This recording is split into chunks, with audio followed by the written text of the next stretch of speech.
Diversity is a wonderful thing, isn't it? Inclusion, on the other hand, diverts more today towards exclusion. The trials of life are designed in such a way that we rarely get the chance or inclination, once we're awake, to reflect on the things that stabilise us and rouse our consciousness after a night's slog over a small glass, whatever tipple an individual might indulge oneself on.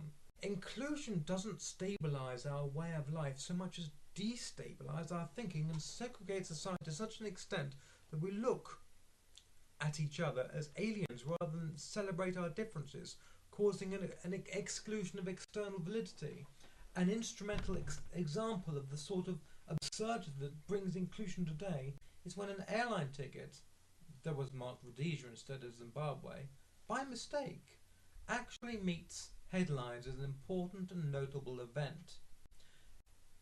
Excess of what is called inclusion becomes an excess of depersonalised power struggle between multiple parties, all feeling they are the wronged faction to such an extent that when we wake every day in this postmodern age, our exhaustion at another day's ostracisation makes us want to go back to sleep again. Inclusion doesn't allow for this recognition of personal folly. Those who feel ill-served by current society and the wages of history very rarely admit to themselves a sense of personal accountability. Now, to accommodate for this recognisable folly within a psyche bent by a society whose picture it feels is owned by Dorian Gray, we rely on the small things to steady and level our addictions. Popular fiction has borrowed heavily from this image also. Bertie Wooster's constant rallying against conformity required a fervent dose of his manservant's pick-me-up. If you would drink this, sir. The magnifying glass and debauchery of the late 20th and early 21st centuries in novels, magazines, radio shows unveiled a cumulative swarm of both outrage and release with an empire-wide populace.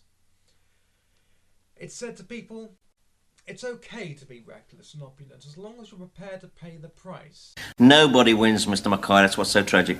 Now, inclusiveness does not provide us with this self-realisation and only demonstrates its carnivorous distance from diversity. A release of breath was subsequent as the bondage grips were tightened from almost 5 decades of puritanical expectations of ourselves, and that started within Georgian opulence and continued with Victorian abstinence. Guilty English peoples have felt for the overusage of, among other things, such as imperialism. But imperialism has become a perverted word, akin to fascism or feudalism. Imperialism is a description of an isolated and self-contained social structure rather than a conquering and destructive one. Conservatism is at its best rather than the perverted form of philosophy such as Toryism. They're two completely different things.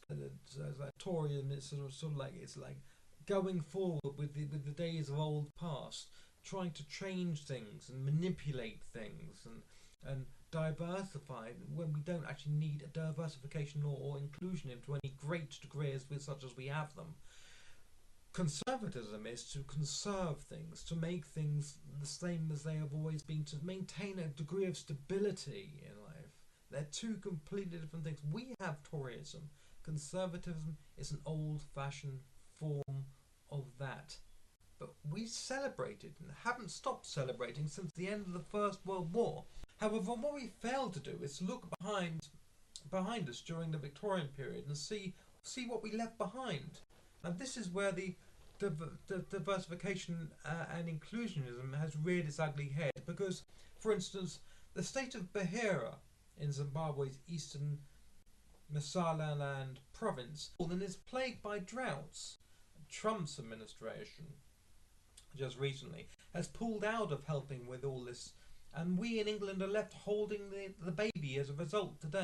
Can we finish eating first? Leaving our Chinese to be the next set of industrialists to take over the African economy. Chinese opportunism was just another instance that leaves us holding the infant of blame for a supposed atrocity that actually means inclusionism. Now, I'm not trying to denounce the guilt of England's history, although I do feel that this is yet another example of incessant inclusionism and diversity which plays no part in today at all to any great degree. It's not all bad though, as Arab countries now are going to rebuild and govern Gaza without shifting its Palestinian chaps, sticking two fingers up at Trump's plans to buy up the place. It is said by sages and luminaries of the 21st century, the future's bright, the future's orange. Although there's no orange juice in the Euphrates River, along which the city of Urundu was constructed by the ancient Mesopotamians. It's ironic that the Mesopotamians actually dug a massive network of canals to facilitate their great empire and were instrumental in founding politics as we know it today, although the urban and industrial revolutions did actually help them along with this. Such a diverse and inspirational society beats Trump's exclusion into a cocked hat. One of the great triumphs of Macedonian heritage. They were extremely hedonistic as well, which leads us back to today's picture of society that is owned by Dorian Gray. I think the phrase rhymes with clucking bell. Give us a good clicking. Shakanaka.